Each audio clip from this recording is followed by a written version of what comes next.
औज़ुबिल्लाहिमिनश्शैतानिर्रजीम बिस्मिल्लाहिर्रहमानिर्रहीम। आज एक तो मैंने कुछ दिन पहले वीडियो अपलोड की थी कि लाल मस्जिद ऑपरेशन की असल हकीकत क्या थी। उसके मुताल्लिक बहुत सारे सवालात या बहुत सारे रिमार्क्स या कमेंट्स आए हुए हैं, उनका जवाब मुझे देना है। और दूसरे नंबर पे उसी से रिलेटेड एक मामला है।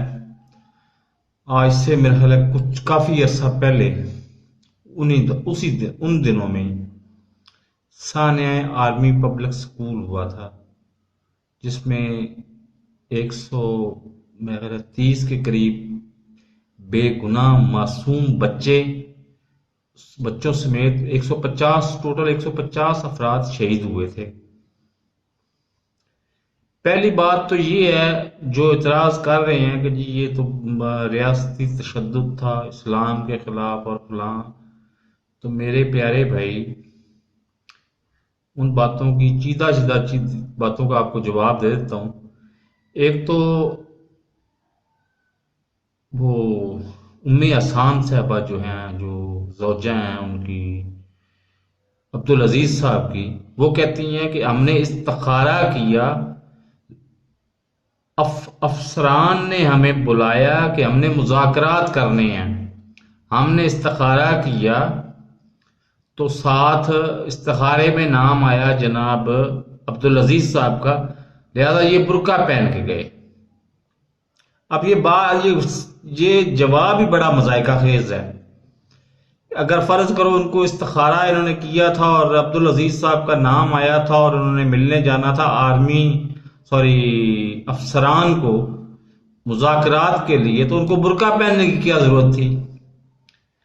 और दूसरे नंबर पे मेरा मजहब से कोई इतना मतलब मैं खुद जाती तौर पे अल्हम्दुलिल्लाह मुसलमान हूँ, सुन्नी बरेलवी मुसलमान हूँ, लेकिन मेरा मजहब इतना टॉपिक नहीं होता। मेरा असल टॉपिक है पॉलिटिक्स।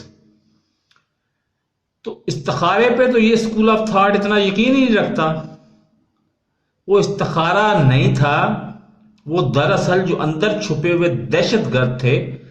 वो एक साहब फरमाते हैं, शकील अहमद साहब, वीडियो में, कि वो जी पाकिस्तान के ही शहरी निकले। वो पाकिस्तान के ही शहरी थे।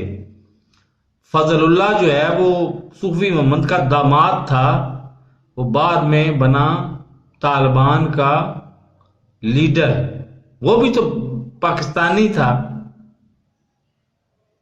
तो सबसे ज्यादा हमायत कौन कर रहा था? सूफी मोहम्मद और उसकी जमात। तो उसके बाद ये असल बात ये है कि यहां पे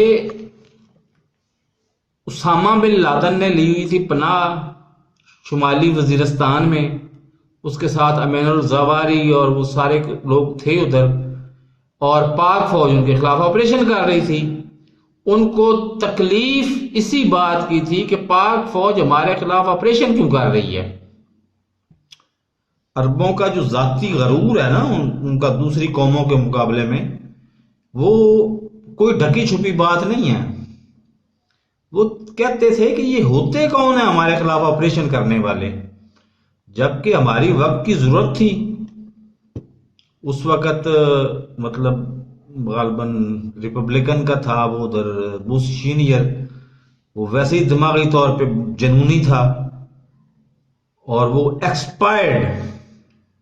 मेरा सवाल सिर्फ ये है कि क्या इस मुसलमान जो है, जो कामल मुसलमान है, क्या वो हकीकत पसंद नहीं होता?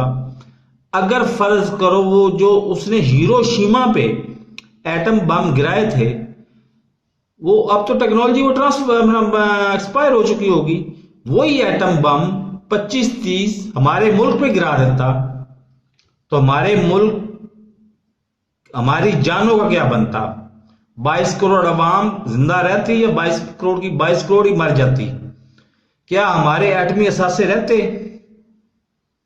इन तमाम बातों का जवाब नफी में है। कुछ भी ना रहता हमारे पास, हम वापस पत्थरों के दौर में चले जाते। बात उसने ठीक की थी। तो अब हमारी मजबूरी थी कि हमने उसामा बिन लादेन जो डिक्लेयर्ड दहशतगर्द था उसके खिलाफ ऑपरेशन हमने करना ही करना था। हम कर रहे थे ऑपरेशन और उनको तकलीफ ये थी कि मेरे खिलाफ ऑपरेशन। और वो इमदाद किनको देते थे? उनके दोस्त कौन थे? अब्दुल्ला साहब, जो वालिद ग्रामी थे अब्दुल अजीज साहब के और अब्दुल रशीद साहब के। तो उन्होंने इनसे मदद मांगी। इनको बाकायदा इनको खरूज, लफ्ज में खरूज इस्तेमाल कर रहा हूं, बगावत पे आमादा किया। और यहां पर आते आते मुझे जो है ना वो काजी हुसैन अहमद जो जमात इस्लामी के अमीर भी रहे हैं और अब अल्लाह ताला उन्हें जन्नत में आला मकाम दे, वो फौत हो गए हैं। उनसे भी मेरा सियासी तौर पे बहुत सख्त इख्तलाफ था, क्योंकि हर उस बंदे के मैं खिलाफ हूं जो पाकिस्तान बनाने के खिलाफ था। उसमें जाहिर है वो भी शामिल थे, लेकिन उनकी अखलाकियात को दाद देनी पड़ती है कि उन्होंने उस ईसा मिस्री को ये कहा कि तुम्हारे बातों से मैं इत्तफाक करता हूं, लेकिन अगर ये बातें मैं मान लूं तुम्हारी और उस पर अमल करूं तो ये तो डायरेक्टली अमेरिका की जो हमारा दुश्मन है और इंडिया की जो हमारा दुश्मन है उनका फायदे की बात होगी, उनको फायदा होगा। नुकसान में तो पाकिस्तान रहेगा। मैं आपकी ये बातें नहीं मान सकता। तो मैं उनकी बाद अज मर्ग भी उनको सलूट करता हूं कि उन्होंने कम अज कम उस वक्त मुहिब्बुल वतनी का मुजाहरा किया और मुहिब्बुल वतनी का सबूत दिया। बहरहाल उससे पहले या उसके बाद मैंने किसी बंदे में ये क्वालिटी नहीं देखी। और उनसे कुल्लुहुम इत्तफाक करने वाला कौन था? मेरा सवाल ये है कि सिवाय मौलवी अब्दुल अजीज के,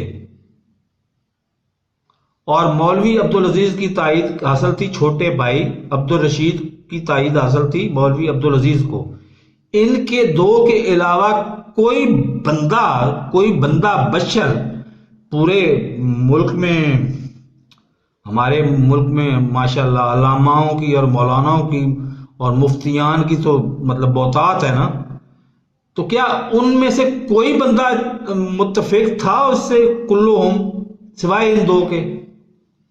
उसका जवाब नफी में है। तो ये सीधी सादी बगावत थी और इस बगावत के चक्कर में ही टीटीपी को ऑर्गेनाइज किया गया। और ऑर्गेनाइज करने वाले इनडायरेक्टली कौन थे? फाइनेंसर कौन थे? वही उसामा बिन लादेन। और उन्होंने पाकिस्तान में खुद कुछ धमाके किए। अब फिर ये खुद मानते हैं कि उस लाल मस्जिद ऑपरेशन के बाद इतने खुद कुछ धमाके हुए, 600 बंदे मर गए और फलां ये हुआ वो हुआ। तो वही खुद कुछ धमाके करने वाले थे कौन? वो जाहिर है इन्हीं की हमायती थे ना।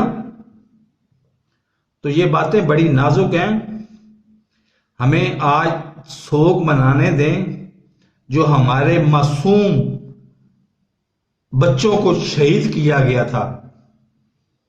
130 के करीब बच्चों को शहीद किया गया था और बच्चों समेत साथीजा को मिला के या अमले को मिला के टोटल 150 बंदे बन जाते हैं। और ये कौन थे? ये वही टीटीपी के एहलकार मतलब थे लोग जिन्होंने शहीद किया।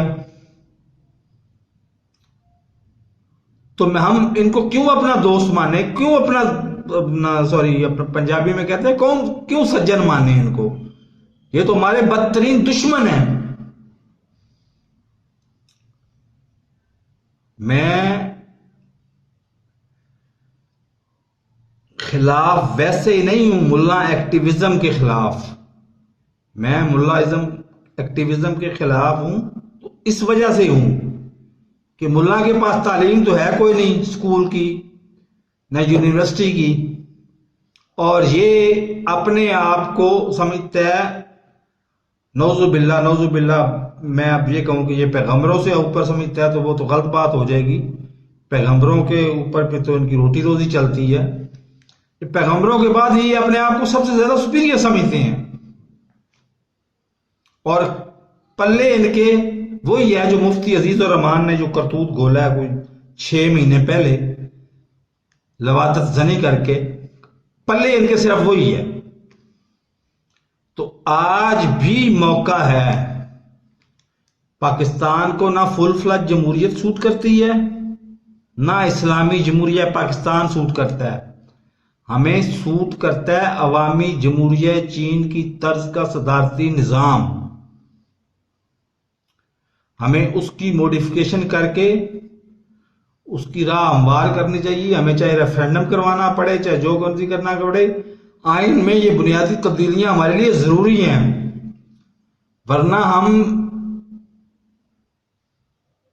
मतलब वही होगा कि हम पिएंगे चर्स और तौहीन रसालत के नाम पे मारेंगे बैरून मुल्क के अपने श्रीलंका के शहरियों को, ये साने ऐसे आलकोट की तरह। तो हमें अब भी हमारे पास वक्त है कि हम समझ जाएं, वरना तबाही तो हमारे सामने पड़ी हुई है हमारे पास। मेरे इस चैनल को अभी तक आपने सब्सक्राइब नहीं किया तो सब्सक्राइब कर लें, साथ लगे बेल आइकन को दबा के ऑल नोटिफिकेशन को ऑन कर दें। और मेरी इस दुआ में आप अगर मुहिब वतन पाकिस्तानी हैं तो आप दुआ में भी शामिल हो जाएं कि पाकिस्तान को अल्लाह ताला हर मुसीबत से निजात दे और पाकिस्तान को दिन दुगनी और रात चुगनी तरक्की दे, और जो इस पाकिस्तान को नुकसान पहुंचाने की सोच भी रखता है उसको अल्लाह ताला तबाह व बर्बाद कर दे। आई आमीन, इलाही आमीन, सुम्मा आमीन। अल्लाह हाफिज।